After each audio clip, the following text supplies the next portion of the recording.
হুগলির চুঁচুড়ায় ঘড়িমোড়ের মিছিল করে পথ অবরোধ করে বিজেপি যুব মোর্চার নেতৃত্বে বিক্ষোভ প্রদর্শন করা হয়। বিজেপির যুব মোর্চার নেতৃত্বরা এসএসসি দুর্নীতিকারীদের শাস্তির দাবি করেন। বিজেপির এই কর্মসূচির ফলে এলাকায় বেশ কিছুক্ষণ যানজট সৃষ্টি হয়। বিজেপি যুব মোর্চার নেতৃত্বরা কি বলেছেন শোনাবো আপনাদের।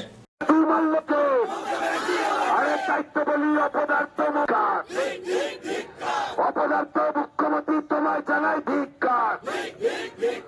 আরে চাকরি হারাদের পেটে লাথি মারলকে, আরে চাকরি হারাদের পেটে লাথি মারলকে। ওরে অপদার্থ মুখ্যমন্ত্রী তোমায় জানাই ধিক্কার। ওরে অপদার্থ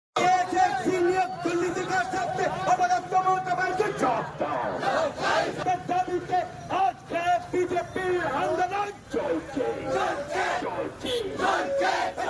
বিক্ষোভ মিছিল এবং অবরোধ। দেখুন, আমরা দেখেছি দীর্ঘদিন ধরে যারা আপার প্রাইমারি ছিলেন তাদের চাকরি নিয়ে কী ধরনের টানপ্রন চলছিল। কোর্ট বারংবার বলেছিলেন বর্তমান যে রাজ্য সরকার রয়েছেন তাদেরকে যে আপনারা যাদেরকে ঘুষের বিনিময়ে চাকরি দিয়েছেন তাদের তালিকা আমাদের দিন, তাহলে আমরা যাদের তালিকা দেবেন তাদেরকেই আমরা এই চাকরি থেকে বরখাস্ত করব। কিন্তু বারংবার তাদেরকে চাওয়া সত্ত্বেও তারা কোনো রকমভাবে এর সুরাহা করেননি। তারা চাইলেই করতে পারতেন। আর এই বর্তমান সরকারের জন্যই আজকে টোটাল 26,000 চাকরি প্রার্থীদের তাদের চাকরি খোয়াতে হবে। এর দায় কে নেবে? মুখ্যমন্ত্রী ছাড়া এর দায় কে নেবে? কেন মুখ্যমন্ত্রী চাইলেই তো পারতেন এটাকে শনাক্ত করতে আলাদা করে, কিন্তু তিনি কেন করেনি?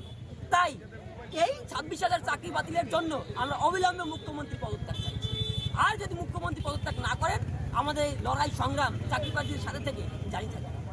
যে সময় এই দুর্নীতি হয়েছিল সেই সময় মুখ্যমন্ত্রীর একদম ছায়াসঙ্গী ছিলেন শুভেন্দু অধিকারী, এখন আপনাদের বিজেপিতে, তাহলে কি তিনিও এই দুর্নীতিতে যুক্ত নেই?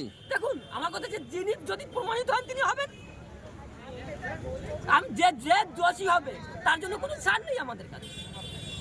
আজকে যদি আপনি যেটা বলেন সেটা যদি হয়ে থাকে তাহলে এতদিন কেন মুখ্যমন্ত্রী তো তার মন্ত্রিসভায় ছিলেন, তাহলে মুখ্যমন্ত্রী কেন তিনি সরব হলেন না? আর আজকে আমরা যেটা সরব হয়েছে আমাদের তথ্য প্রমাণ নিয়ে সরব হয়েছি, করতে তথ্য প্রমাণ নিয়ে সরব হয়েছে, কেন মুখ্যমন্ত্রী সেটা শনাক্ত করলেন না? দায় কাকে নিতে? অবভিয়াসলি মুখ্যমন্ত্রীকে নিতে হবে। কেন প্রশাসনিক শহর উর্ধে কে বসে আছেন? মুখ্যমন্ত্রী নিজে বসে আছেন। আর তার আঙ্গুলি হেলানো ছাড়া এই 26,000 নিয়োগ যে দুর্নীতি হয়েছে তার আঙ্গুলি হেলানো ছাড়া হতে পারে না।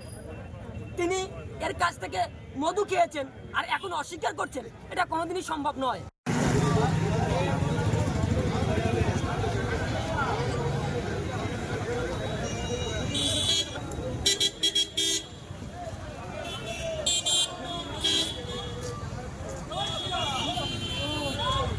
আমাকে দাঁড়িয়ে থাকতে দেখেনি দুজন, কিন্তু সেদিন ওদের এত নিষ্ঠার সাথে পুতুলের বিয়ে দেওয়া দেখে কোথায় যেন হারিয়ে গেছিলাম।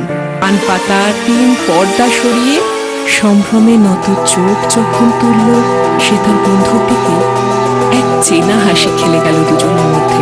বিএন ঘাটি, আস্থার মাপকাঠি, 96 জিটি রোড, আসানসোল। একদিন থেমে যাবে ঝড়, শান্ত হবে পৃথিবী, তবে তারই মাঝে আমরা সচল Asansol institute of engineering and management polytechnic, নতুন প্রজন্মের আলোর দিশারি। 2020-21 শিক্ষাবর্ষে ভর্তি শুরু হয়েছে। শিক্ষার গুণগত মান এবং প্লেসমেন্টের ক্ষেত্রে দৃষ্টান্ত স্থাপন করেছে Asansol institute of engineering and management polytechnic. AIEMP courses offered 3 years diploma engineering in civil, mechanical, electrical, mining and computer science and technology. Asansol Institute of Engineering and Management Polytechnic, Bagbandi Road, Kalipahari Moor, near Ghagarpuri Mandir, Asansol 713339. For more details, contact 8001-500-263, 707679-1501 and 706-358-2812. Asansol Institute of Engineering and Management Polytechnic, leading you towards the bright future.